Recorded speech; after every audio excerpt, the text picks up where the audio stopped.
di sini saya akan menjelaskan tentang pelaku kampanye. Nah, pada era digital saat ini, faktor komunikasi mengambil peran yang lebih penting.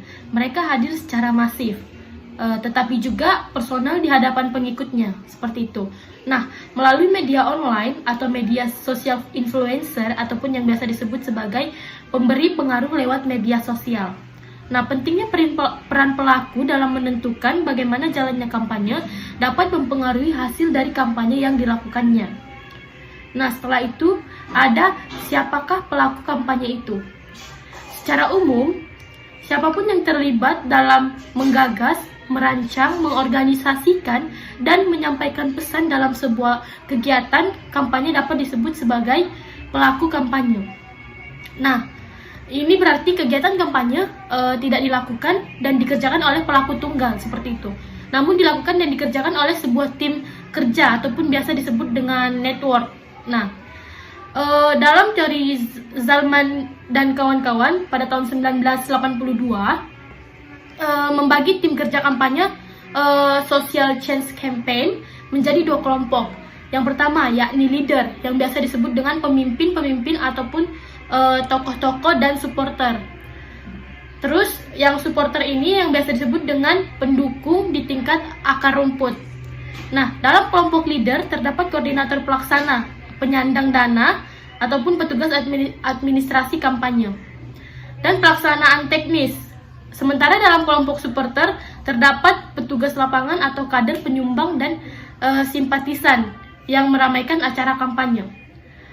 Nah, dalam kaitan ini, bisa jadi pelaku kampanye adalah seorang pembicara dalam diskusi pemilu di kampus, ataupun calon presiden atau fungsional parpol di televisi.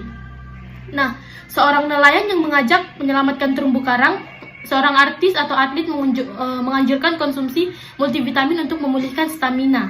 Nah, seorang pengunjung merek ataupun yang biasa disebut dengan brand ambassador, seorang pemberi pengaruh lewat media sosial yang biasa disebut dengan social media influencer, atau seorang badut yang mewakili produk tertentu yang lalu lalang di pusat pembelanjaan, bahkan nama lembaga yang mencari sumber pesan pun dapat mengidentifikasi sebagai pelaku kampanye, seperti itu.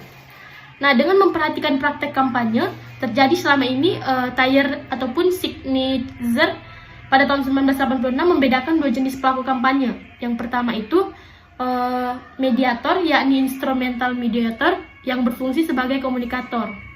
Nah, selanjutnya ada konsumatori terdiri atas orang-orang yang pernah mengalami hal-hal yang dianjurkan dan memiliki pengetahuan mendalam tentang hal-hal tersebut. Nah, mungkin itu saja yang dapat saya sampaikan. Selanjutnya akan saya berikan kepada teman saya. Terima kasih. Pengaruh kredibilitas sumber terhadap kampanye. Dalam kehidupan nyata, di lingkungan masing-masing setiap orang juga berperan sebagai sumber pesan atau komunikator bagi orang lain. Sebagai sumber informasi, seseorang harus peduli dengan kredibilitas dirinya sendiri. Kredibilitas berkaitan dengan persepsi khalayak tentang keefektifan seseorang sebagai pembicara.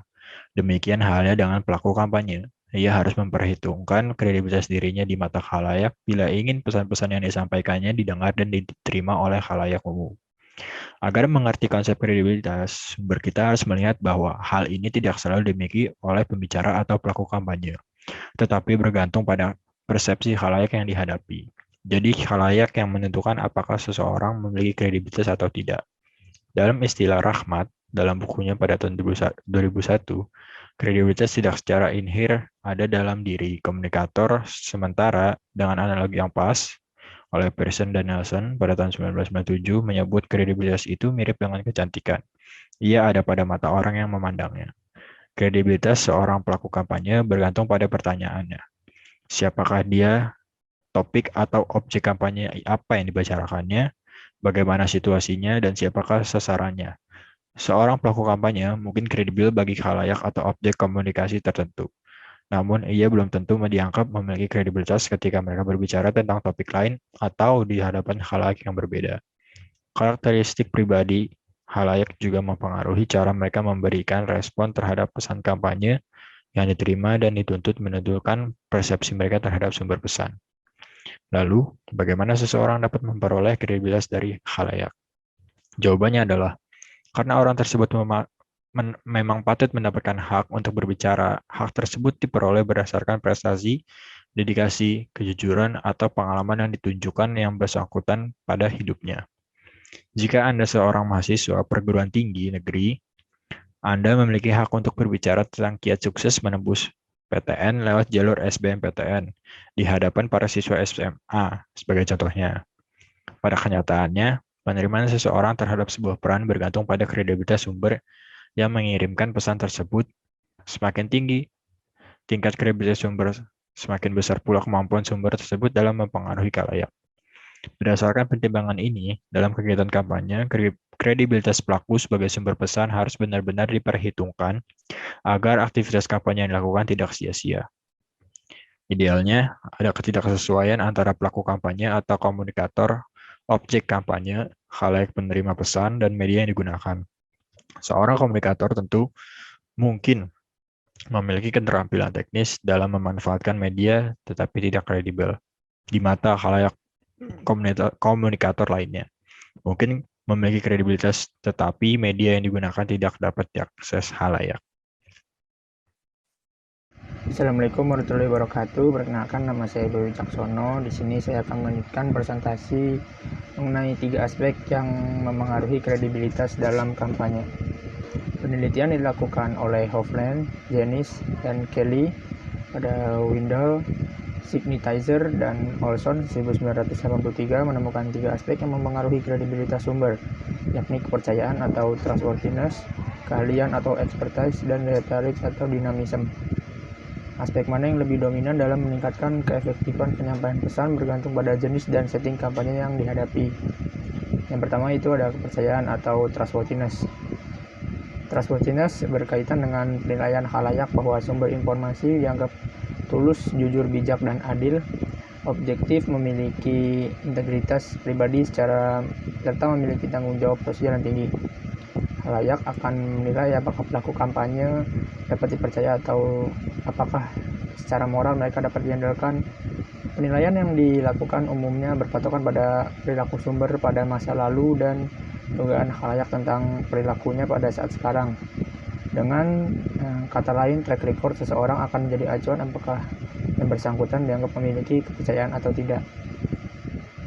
Menurut Johnston pada 1986,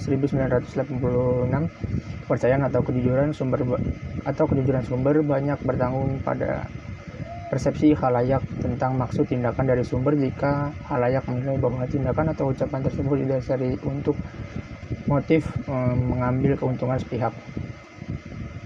Faktor kepercayaan mungkin merupakan faktor yang paling penting dalam kredibilitas sumber.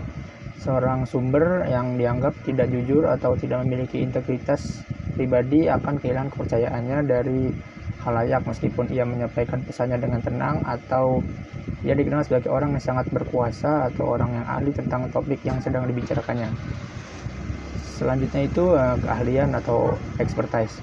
Faktor keahlian berhubungan dengan penilaian di mana sumber dianggap berpengetahuan, cerdas, memiliki pengalaman, memiliki kewenangan tertentu, dan menguasai skill-skill yang bisa diandalkan untuk dapat dikatakan sebagai ahli. Dalam konteks kampanye, keahlian perilaku kampanye di mata khalayak dapat merentang dari kategori ahli hingga tidak ahli. Jika khalayak persepsi komunikator sebagai orang yang ahli, maka cenderung bersedia mendengarkan, mempelajari, dan menerima isi pesan yang dapat disampaikan. Sebaliknya, bila komunikator dipandang tidak memiliki keahlian, maka khalayak akan mengabaikan pesan tersebut. Demikian halnya bagi seorang komunikator atau pelaku kampanye, pengalaman yang mereka ceritakan akan dianggap sebagai kenyataan dari pengalaman yang sedang dibicarakannya. Sesuatu yang dibicarakan pada nantinya akan dijadikan patokan untuk menilai atau menentukan hal-hal yang disampaikan pada kampanye ini.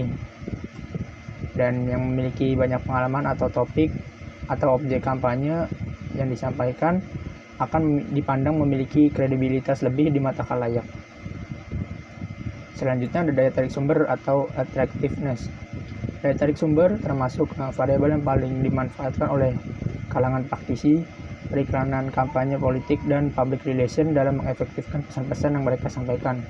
Secara umum, konsep ini meliputi penampilan fisik dan identifikasi psikologi seperti misalnya daya tarik fisik, penampilan fisik seseorang.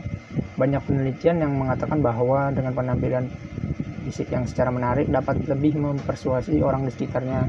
Sedangkan daya tarik psikologis, halnya itu yang diperhatikan di sini adalah tentang kesamaan, di mana dianggap bahwa apabila pelaku kampanye memiliki kesamaan dengan khalayak, maka keefektifan pesan kampanye akan lebih mudah terlihat.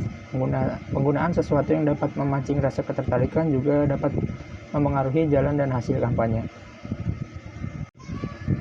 Kesimpulannya, para pelaku kampanye sangat berpengaruh terhadap hasil kampanye, karena para pelaku kampanye melakukan penyampaian pesan operasional secara berkomunikasi langsung terhadap khalayak umum, dan juga pelaku kampanye yang mempunyai kredibilitas yang baik sangat menentukan hasil kampanye. Kredibilitas pelaku kampanye sangat bergantung pada faktor-faktor pendukung seperti karakteristik pribadi atau karakteristik lingkungan. Untuk itu, dalam melakukan kampanye public relation, para pelaku kampanye harus memahami faktor-faktor yang bisa membuat hasil kampanye menjadi lebih baik dan sesuai dengan tujuan kampanye. Sekian dari saya, kurang lebihnya mohon maaf. Wassalamualaikum warahmatullahi wabarakatuh.